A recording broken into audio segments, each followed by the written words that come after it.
てんのね、大通りに。あ、車は凶暴イノシシ。アメリカが考えるとパチンコもこうなります。アメリカが考えるとこれでイノシシを退治ね。退治する。ああ、 RGT2 の親父仕様をここで今日は走らせます。さあ、アウトドアのアスファルトトラック始めてきました。昔ね、全日本とか出た時に青空ピットでそうそう、テントなくて、それでなんか段ボールかなんかでやってんかったピット。ビール箱をひっくり返してその上にタオルを引いて、それがピットテーブル、周りこういわゆる地面に座って、それで全日本行って、全日本でその時に優勝したんよ。ああ、そうか。じゃあみんなテーブルバーッと持ち込んでね、やってるとこで。僕らはそういうピットテーブルとか持ってなかった、その時。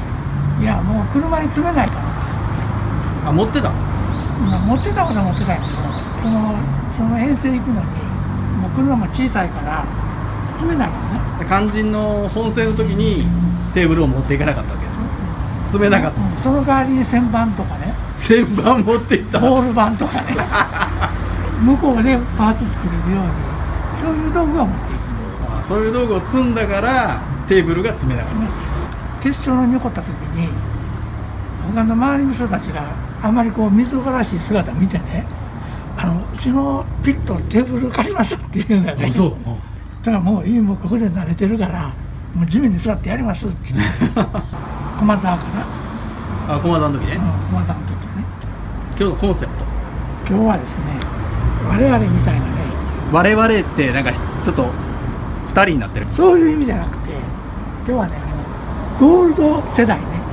わからんみんなほら60過ぎたらシルバー世代って言うじゃないですか。ああいうね。で70過ぎるとね、ゴールド。かっこいいね、なんか。そう、80になるとプラチナね。だんだん良くなっていく。シルバーでしょ、銀、金、プラチナ。僕らの世代は50代とか40代もう銅か鉄、ね、銅が鉄ね、まあほら普通金、銀、銅ってメダルあるじゃない。だからやっぱりゴールドがあってシルバーがあって、でその次はもう銅、じゃあその流れでいくと80代が一番いいってこと？そう。でもね、残念ながら80代の人がほとんどいないと思う。我々が初代なんでね。だからプラチナ世代までやってほしい。私はやっぱり70過ぎてゴールド世代なんでね。でもだんだん少なくなって、でもこの人たちがこの世界を支えてくれたんでね。ああ、そうね。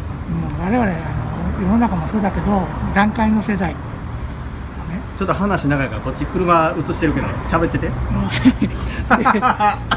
全然話進まないから。団塊の世代っていうのはこの業界もすごく多いんだよね。この会社の社長とかね、そういう人たちで、このトミーさんね、ここの社長もあ、ごめん喋ってた岡本社長ね。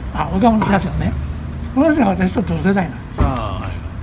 まあ人口が一番多いからね。こういう人たちで昔一世を風靡した人たちがもう辞めてしまってるのが多い、すごく多いわけ。だからその人たちにもう一回ね、やろうじゃないかっていうことで呼びかけを兼ねて。ただまだ喋ってんの？もうちょっともっとまとめてな。で最近ね、やっぱりもう物が高くなりすぎて、やろうと思うけどなかなかこう手が出ない。だからそこで私の提案で、安くてかっこよくてでよく走ると、で楽しめると、ラブマンレースで俺黙って俺についてこいっていうぐらいのね、その辺まで行けるぐらいのね楽しみでやってほしいので、ちょっと車をね見てください。最近の人これ何ですかって聞かれる。そう気になってないけどね。これはねアンテナというもんなんですよねアンテナというものですか。アンテナというものです。長いね。かっこいいよ。いや、どうも。これっていうことは、これはバンドがあるわけよ。そう、これねクリスタルがついてます。何バンド？これ61ね。じゃあこれお客さん来たら何バンドですかって聞かないといけないね。そう本当はリボンつけないといけない。でも今他に使ってる人いないから。61バンドのリボンが何色かって知ってる人ってどのぐらいいるか。61バンドのリボンって何色だったの？確かに2色よね。あれ覚えてない。で、まあ、アンテナね。おなんかすごい違和感あるな。よく言われるんだよね。コース行ってこれ走ったら「それ何ですか?」ってまあええや、それをやるわけアね。ンテナというもの。車もね、昔、大昔ね、車が出だした頃ね、車にラジオがついたんですよ。そうすると車にアンテナがいるのね。実車のこと言ってんの？実車うん。実車のアンテナ、伸ばしてたよね。ボンネットからこうアンテナが出てる、よね。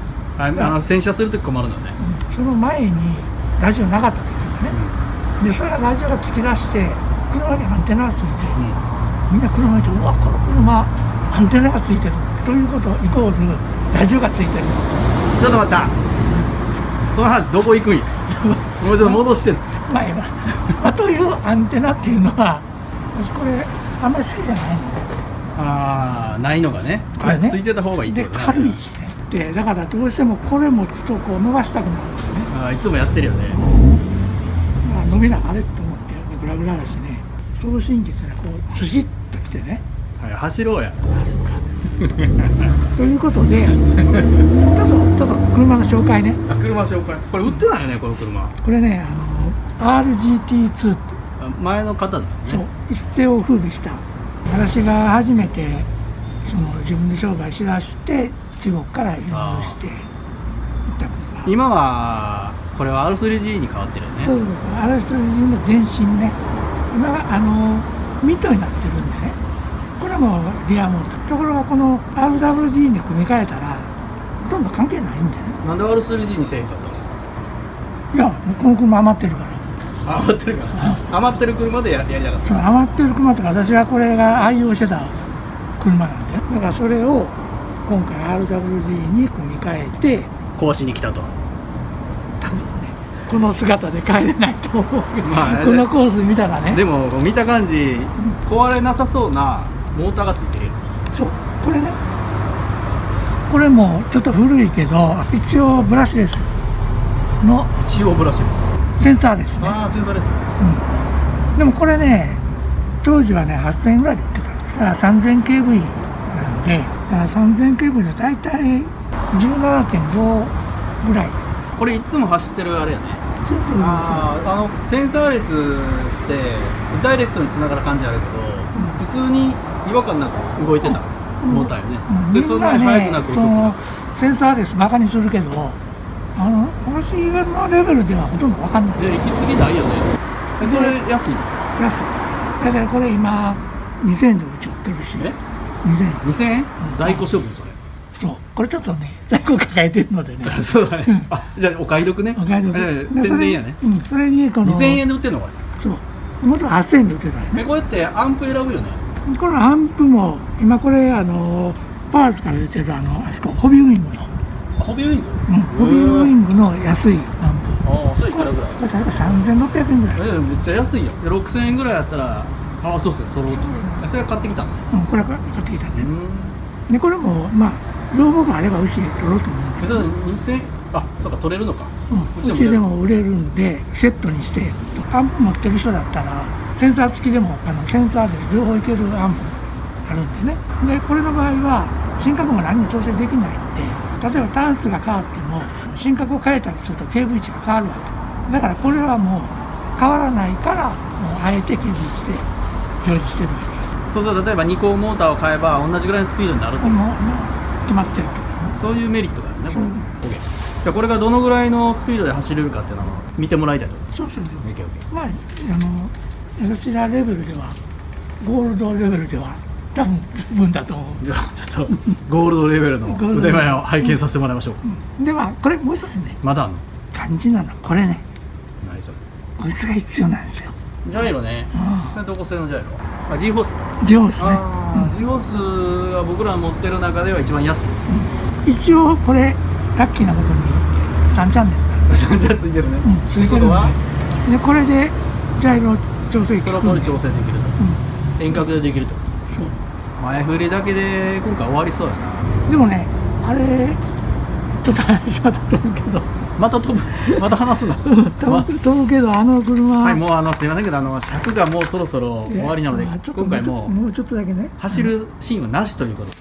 クラッシュした R3G もあれねよく考えてみたらあれもしフロントにダンパーついてたらもっと損害大きい。あ、そうだろうね。そうね。確実にダンパーがいってるからね。ついてたよね。割れ方はね。そう、ショックタワーダンパーがいくと金額的にも結構いくし。まあ1万円はくだらんね。だから結構ラッキーやったと思う。そういう意味ではこの RWD 肉でダンパーもなく、なんやフロントベルトとか、そう何もないから。いろんなものがないから。大概後ろが当たらない限りは。持っておられる古いラジコンを肉にしてジャイロをつければこういう風になるという。そう。ちょっと動かしてみて。ちょっとじゃはい、そろそろエンディングです。ちょっと待って。まずね。何もせんとエンディングやで。はい、行きますよ。これそれどこのプロポ？これ3万のプロポ。これね、3万の。それ説明はいいよ。はい。サポートしてもらったの。売ってないからね。開いたね。ああ、いい音してる。切りすぎや。これも動くし。ジャイロ。問題はジャイロがそれで3チャンで動くかどうか。ダイヤル回して。おお、動いた。これで調整できるんですよ。逆じゃないよね。左に行ったら右に行ったら右。これでいいの。あ、大丈夫、合ってるね。あとこの打角。どこで調整するの？打角の調整僕に聞くの？あ、切りすぎや。反対は？ああ、切りすぎ。それは何年使ってんだそれ。いや。ちょっとコース覚えるまでゆっくり。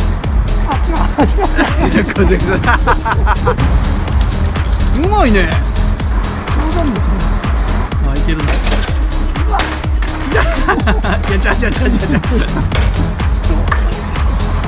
そうだよ。アクセルのオフが遅いのよ。